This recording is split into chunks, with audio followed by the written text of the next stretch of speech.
சீக்கிரம் மாறனாதா, சீக்கிரம் மாறும். உலக இரட்சகருமாய் இருக்கிற இயேசு கிறிஸ்து நாமத்தினாலே காலை மன்னா நேரலாகிய உங்களை இந்த நாளிலும் அடிமை சந்திப்பதிலே மிக்க மகிழ்ச்சி அடைகிறேன்.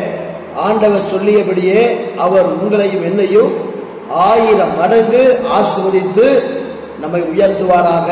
ஆமென். கர்த்தருக்கு ஸ்தோத்திரம். இந்த 2059வது காலை மன்னா நிகழ்ச்சிக்கு நான் உங்களை கூட்டி செல்ல விரும்புகிறேன். அதற்கு முன்பதாக மிக மிக முக்கியமான ஒரு காரியத்துக்காக ஜெபிக்க வேண்டும். அது எதற்கென்று கேட்கும்போது, மழையின் காரணமாக அநேக குடும்பங்கள் பலவீனப்பட்டிருக்கிறார்கள், வியாதிப்பட்டிருக்கிறார்கள். அவர்களுக்கு தேவன் பரிபூர்ண சுகத்தை உண்டாக்கி கொடுக்கும்படியாக காலமன்னா நேராக நாம் ஜெபம் பண்ணுவோம். ஆண்டவர் ஒவ்வொருத்தருக்கும் அற்புதங்களை செய்வாராக. ஆமென். ஸ்தோத்திரம். இந்த 2059வது காலமன்னா செய்தியில ஒரு வார்த்தை உங்களுக்கு தீர்க்கமாக சொல்ல விரும்புகிறேன். இயேசு சொன்ன ஒரு வார்த்தையை தீர்க்கமாக சொல்ல விரும்புகிறேன். அது என்ன வார்த்தை என்று பார்க்கும்போது, இயேசு சொல்லுகிறார், உன் வேதனை நீங்கி சுகமாய். அல்லேலூயா. ஆண்டவர் இயேசு சொல்றார், உன் வேதனை நீங்கி சுகமாயிரு சொல்லி. இந்த காலைமன்னா செய்தியை கேட்டுக்கொண்டிருக்கிற உங்கள் வாழ்க்கையில அநேக வேதனையான சம்பவங்கள் உண்டாகி கொண்டிருக்கிறது.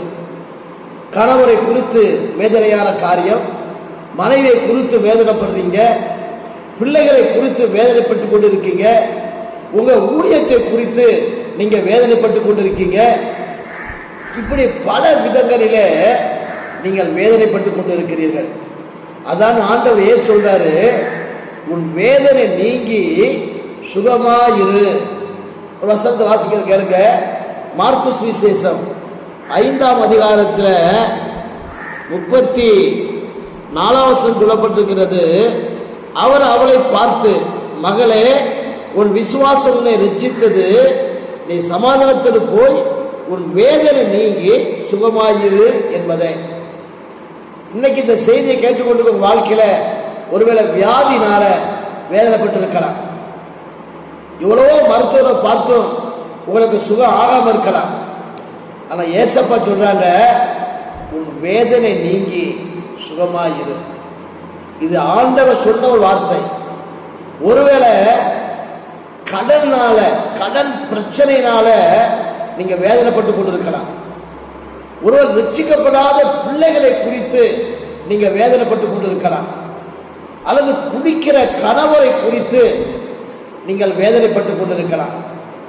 அல்லது பார்க்கும்போது மனைவியை குறித்து நீங்கள் வேதனைப்பட்டு கொண்டிருக்கலாம். அல்லது நீங்க செய்யற ஊழியத்தில் ஒரு வளர்ச்சி இல்லை, ஒரு பெருக்கை இல்லை, என்ன செய்வது என்று சொல்லி ஒருவேளை வேதனைப்பட்டு கொண்டிருக்கலாம். ஆண்டு சொல்றாரு, எல்லாவற்றுக்கும் முடிவு உண்டு, ஆகினால உன் வேதனை நீங்கி சுகமாயிரு என்று சொல்லி அனுப்பினார் என்று பார்க்கிறோம். இந்த காலைமன்னா செய்தியை கேட்டுக்கொண்டிருக்க உங்களை வாழ்க்கையில ஆண்டவர் இந்த வேதனையான எல்லா சம்பவத்தை நீக்கி உங்களை சந்தோஷப்படுத்த போகிறார். உங்கள் துக்கம் சந்தோஷமாய் மாறப்போகிறது. ஒருவேளை குடும்ப பிரச்சனையை குறித்து நீங்க வேதனைப்பட்டு கொண்டிருக்கலாம். ஒருவேளை நீங்க செய்கிற வேலையில ஒரு முன்னேற்றம் இல்லையே சொல்லி ஒருவேளை வேதனைப்பட்டு கொண்டிருக்கலாம். நீங்க நடத்தி கொண்டிருக்கிற வியாபாரம் அல்லது மருத்துவமனை அல்லது கிளினிக் வைத்திருக்கிறவங்க வேதனைப்பட்டு கொண்டிருக்கலாம். இந்த காரியத்தை எப்படி செய்வது சொல்லி வேதனைப்பட்டு கொண்டிருக்கலாம். கர்த்தர் சொல்றாரு, உன் வேதனை நீங்கி சுகமாயிரு. தவிப்பு சஞ்சலமும் ஓடி போயிரு. ஏசப்பாட்ட ஒருத்தி ஓடி வந்தார். அவளை குறித்து பார்க்கும்போது தன்னுடைய சொத்துக்களை எல்லாம் வித்து வைத்தியருக்கு கொடுத்து பார்த்தும் சற்றும் கூட சுகமாகாத ஒரு சகோதரி, 12 ஆண்டுகளாய் பெரும்பாலும் சகோதரி இயேசுவின் வஸ்திரத்தை பின்பற்றி தொட்ட உடனே கர்த்தர் சொல்லுகிறார், அந்த வார்த்தை தான், உன் வேதனை நீங்கி சுகமாயிரு. உன் குடும்பத்தில் இனி வேதனையான காரியம் வராது. உன் பிள்ளைகளை குறித்தோ, கணவரை குறித்தோ, மனைவியை குறித்தோ, பொருளாதாரத்தை குறித்தோ, உன் கடன் பிரச்சனையை குறித்தோ, தொழிலை குறித்தோ வேதனைப்பட்டு கொண்டு இருக்கீங்கல்ல, எல்லா வேதனையும் நீங்கும். அல்லேலூயா. ஆண்டவர் உங்களுக்கு அற்புதம் செய்ய போறாருங்க. நான் சொல்றேன், இந்த காலை மன்னா செய்தி கேட்கிற உங்க வாழ்க்கையில ஆண்டவர் அற்புதங்களை செய்ய போகிறார். சஞ்சலப்பட்டு கொண்டு இருக்கீங்க, இந்த முடிவுக்கு காரணம் தற்கொலை தான் அப்படின்னு சொல்லி அநேகர் தற்கொலை பண்ணுங்கிற ரீதியில நிற்கிறீங்க. கர்த்தர் சொல்றாரு, உன் வேதனை நீங்கி, உன் வேதனை நீங்கி நீ சுகமா இருப்பாய். எல்லா தவிப்பும் சஞ்சலமும் நீங்கிடும். உன் மேல இயேசுடைய நித்திய மகிழ்ச்சி உன் தலையில் மேல இருக்குன்னு சொல்றார். அதனால பயப்படாத, வேதனை நீங்கும், நீ சுகமா இருப்பாய்.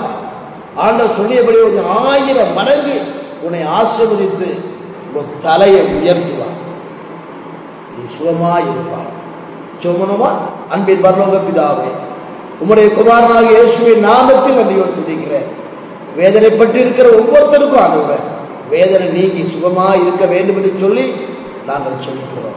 இயேசு நாமத்தில் கேட்கிறோம் பிதாவே. ஆண்டவரே, நீங்க தானே என் எஜமானன், நீங்க தானே எஜமானன்.